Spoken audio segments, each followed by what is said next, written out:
오늘 우리에게 주시는 말씀 사무엘상 12장 16절에서 25절까지 말씀입니다. 사무엘상 12장 16절에서 25절 한 절씩 교독하겠습니다. 너희는 이제 가만히 서서 여호와께서 너희 목전에서 행하시는 이 큰 일을 보라. 오늘은 밀 베는 때가 아니냐. 내가 여호와께 아뢰리라. 여호와께서 우레와 비를 보내사 너희가 왕을 구하니 곧 여호와의 목전에서 범한 죄악이 큼을 너희 알지 알게 하시니라. 이에 사무엘이 여호와께 아뢰매 여호와께서 그날에 우레와 비를 보내시니 모든 백성이 여호와와 사무엘을 크게 두려워하니라. 모든 백성이 사무엘에게 이르되 당신의 종들을 위하여 당신의 하나님 여호와께 기도하여 우리가 죽지 않게 하소서. 우리가 우리의 모든 죄에 왕을 구하는 악을 더하였나이다. 사무엘이 백성에게 이르되 두려워하지 말라. 너희가 과연 이 모든 악을 행하였으나 여호와를 따르는 데서 돌아서지 말고 오직 너희의 마음을 다하여 여호와를 섬기라. 돌아서서 이 가게도 못하는 구원하지도 못하는 헛된 것을 따르지 말라. 그들은 헛되니라. 여호와께서는 너희를 자기 백성으로 삼으신 것을 기뻐하셨으므로 여호와께서는 그의 크신 이름을 위해서라도 자기 백성을 버리지 아니하실 것이요. 나는 너희를 위하여 기도하기를 쉬는 죄를 여호와 앞에 결탄코 범하지 아니하고 그러므로 의로운 길을 너희에게 가르칠 것인지요. 너희는 여호와께서 너희를 위하여 행하신 그 큰 일을 생각하여 오직 그를 경외하며 너희의 마음을 다하여 진실이 섬기라. 만일 너희가 여전히 악을 행하면 너희와 너희 왕이 다 멸망하리라. 아멘. 오늘 우리에게 주신 말씀입니다. 생명의 삶 2월 13일 월요일 말씀입니다. 오늘 우리가 읽은 말씀 이 사무엘상 12장은 이스라엘의 새로운 왕을 세운 후에 사무엘이 공식적인 은퇴를 선언하면서 백성들 앞에서 한 고별 메시지입니다. 이 고별 메시지에서 사무엘은 다시금 이스라엘이 인간 왕을 요구했던 일이 하나님을 거부한 죄였음을 지적합니다. 그리고 비록 왕정체제를 갖춘다 하더라도 그것이 이방민족의 침략에 대한 근본적인 대책이 될 수 없다 때문에 이후로는 오직 마음을 다하여 하나님께 순종할 것을 그렇게 권면하고 있습니다. 주일 본문 마지막 절 15절에 너희가 만일 여호와의 목소리를 듣지 아니하고 여호와의 명령을 거역하면 여호와의 손이 너희의 열조를 치신 것 같이 너희를 치실 것이다 라고 기록합니다. 무엇이 이방 민족의 침략에 대한 근본적인 대책이 될 수 있다고 말합니까? 사무엘은 고별 설교를 마치면서 반복하여서 앞으로는 오직 마음을 다하여 하나님을 섬기라는 거예요. 그래서 오늘 20절, 24절에 보면 이렇게 기록합니다. 오직 너희 마음을 다하여 여호와를 섬겨라. 24절, 오직 그를 경외하며 너희의 마음을 다하여 진실이 섬겨라. 이 시간 저와 여러분 역시 사무엘의 권면을 마음에 새겨서 우리의 인생의 어떠한 환경과 상황 가운데서도 절대 전능하신 하나님만을 영원히 섬기시겠다는 다짐과 결단 있는 시간 되기를 간절히 소망합니다. 오늘 본문의 말씀이 이 사무엘의 고별사이긴 하지만 사실은 오늘 말씀 뒤에도 사무엘은 여러 차례 등장해서 아주 중요한 역할들을 합니다. 물론 이제부터 이스라엘 역사는 사울을 비롯한 왕들을 중심으로 이루어지고 사무엘은 도움을 주는 그런 역할을 하게 되죠. 오늘 본문의 내용은 사무엘 선지자의 고별 메시지가 끝난 이후에 백성들의 반응입니다. 이스라엘 백성들은 19절에 보면은 우리가 우리의 모든 죄에 왕을 구하는 무엇을 더했다고 합니까? 악을 더했다라고 해요. 오늘 본문을 바로 이해하기 위해서는 이스라엘 백성들이 왕을 구하는 것이 왜 악을 더하는 것이 되었는지를 우리가 알아야 됩니다. 이스라엘 백성들은 어떤 목적으로 왕을 구했습니까? 그들도 우리도 다른 나라들과 같이 되고 싶다는 거예요. 다른 나라들처럼 인간 왕을 세움으로 강한 나라가 되어서 자신들이 안전하게 보호받고 싶다는 겁니다.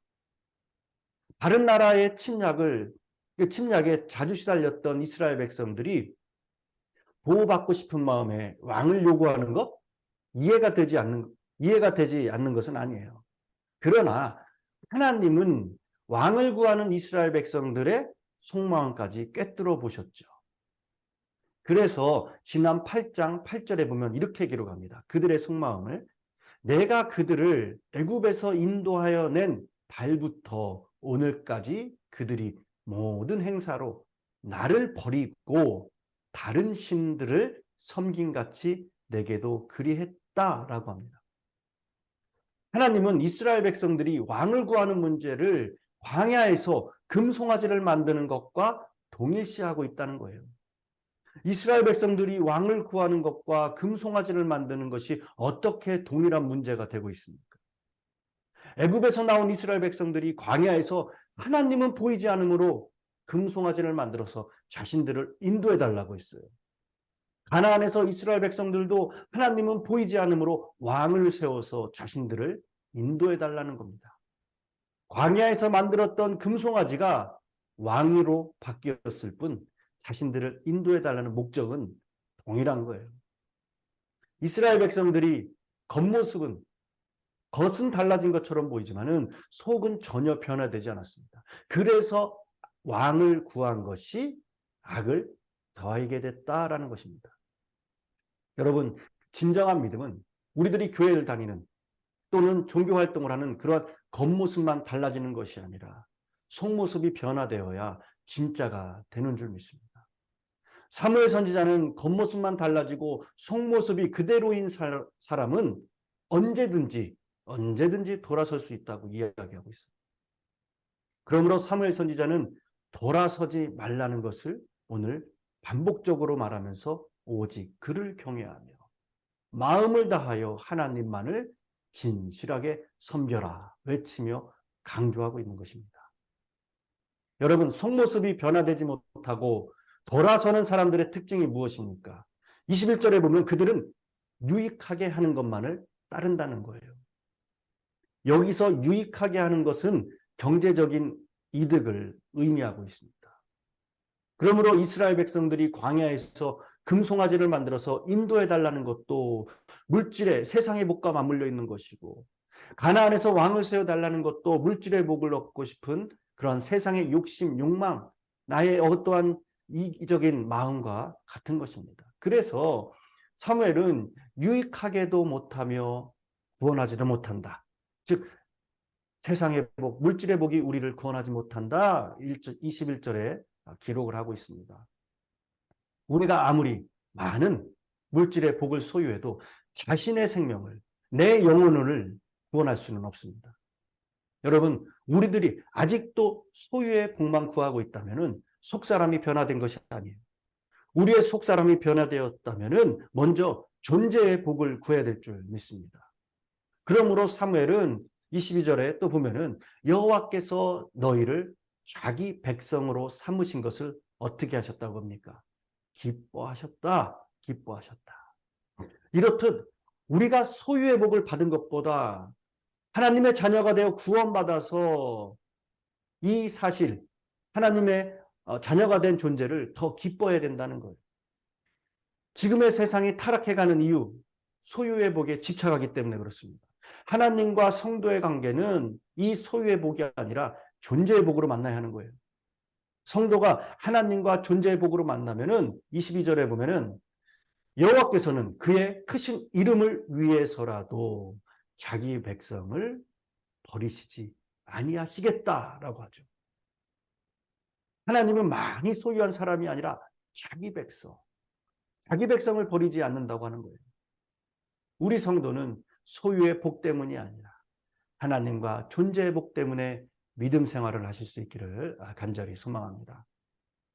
오늘 말씀에서 사무엘은 고별 설교의 최종적인 결론으로 23절에 보면은 너희를 위하여 기도하기를 쉬는 죄를 여호와 앞에서 결단코 범하지 않겠다라고 합니다.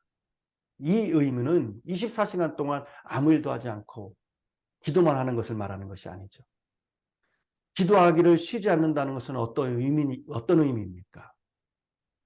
그가 어떤 일을 하든지 항상 그는 하나님께 먼저 묻는 기도를 한다는 거예요. 묻겠다. 그는 모든 일에 여호와께 묻는 기도를 쉬지 않고 드렸습니다. 여러분, 하나님은 다윗이 자신에게 묻는 기도를 드렸을 때 선하고 의로운 길로 인도해 주셨어요. 이처럼 하나님께 묻는 기도는 소유의 복이 아니라 존재의 복을 하나님께 구하는 것입니다. 소유의 복을 구하는 사람들은 어떤 기도를 하게 되겠습니까? 무엇을 달라고 하고 문제만을 해결해 달라고 기도합니다. 그러나 여러분, 존재의 복을 구하는 사람은 하나님께 묻는 기도를 드림으로 선한 의로운 길을 가게 되는 것입니다. 사무엘이 하나님께 묻는 기도를 통해서 어떠한 존재로 살았습니까? 이스라엘 백성들이 사무엘의 이 고별 설교의 질문에 답변하는 것이 나옵니다. 어제 본문인 4절에 이렇게 기록합니다. 그들은 당신이 우리를 속이지 아니하였고 압제하지 아니하였고 누구의 손에서든지 아무것도 빼앗은 것이 없다라고 합니다. 그는 하나님과의 존재의 그 관계 가운데 누구를 속이지 않은 존재였습니다. 누군가를 압제하지 않았습니다. 아무것도 빼앗지 않은 존재였습니다. 여러분, 우리는 모두 하나님의 심판대 앞에 설 날을 잊어서는 결코 안 됩니다. 사무엘의 고백처럼 누구의 소나 나귀를 내가 빼앗았더냐, 속였더냐, 압제하였더냐, 눈을 흐리게 하는 뇌물을 받았더냐, 증인들이 있으면 말하게 하라. 이렇게 누구에게나 당당히 말할 수 있는 아름다운 흔적을 남기시는 삶을 살아내시길 바랍니다. 그래서 마지막 때에 얼마나 많이 소유했느냐가 아니라 얼마나 하나님 앞에 진실한 존재로 살아냈느냐 평가받고 칭찬받는 저와 여러분이 되길 간절히 축원합니다.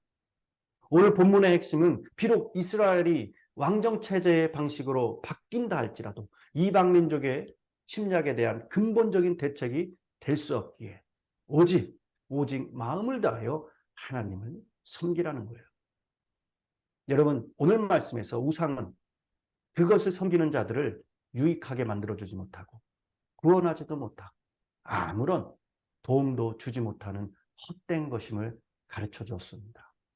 하지만 반면에 하나님은 이스라엘을 그분의 백성으로 삼으신 것을 기뻐하셨듯이 저와 여러분을 자녀 삼아주시고 기뻐하시기에 버리지 아니하시고 우리의 삶에 일하심을 믿음으로 더욱 존재의 복을 누리시는 은총을 누리시는 저와 여러분이 되길 간절히 소망합니다. 여러분, 아무리 힘들고 고통스러워도 우리는 세상의 법칙을 따라 살 사람이 아니라 하나님 나라의 법칙에 따라 살아야 할 하나님 백성입니다. 이 아침 이 세상을 다스리시는 하나님만이 우리의 진정한 왕되심을 철저히 인정하여서 오직 하나님만을 경외하며 마음을 다하여 진실되게 여호와만을 섬김으로 하늘의 통치, 하나님의 통치를 받아 누리시는 저와 여러분이 되시기를 간절히 축원합니다. 기도하겠습니다. 왕이신 우리 주 하나님, 우리가 주님만을 높이며 영원히 주의 이름을 송축하며 나아가길 간절히 기도합니다. 이 세상을 살아가는 동안, 주의 길을 걸어가는 동안 눈에 보이는 것들에 우리의 마음과 생각과 눈과 귀가 입술이 헛된 것에 빼앗기지 않게 하시사 하나님을 저버리는 또한 우상을 섬기는 어리석음을 범하지 않도록 오늘도 연약한 저희들을 붙들어 지켜 주시옵소서. 우리를 자녀 삼아주신 존재의 목적과 하나님의 구원의 은혜를 기억하고 주님만 사랑하는 평생이 되기를 원하며 복된 인생이 될 수 있도록 주님 이끌어 주시고 붙잡아 주시고 축복하여 주시옵소서. 감사드리며 예수님의 이름으로 기도드렸습니다. 아멘. 오늘 말씀을 생각하시면서 다 같이 합심하여 기도의 자리로 나가겠습니다. 기도합니다.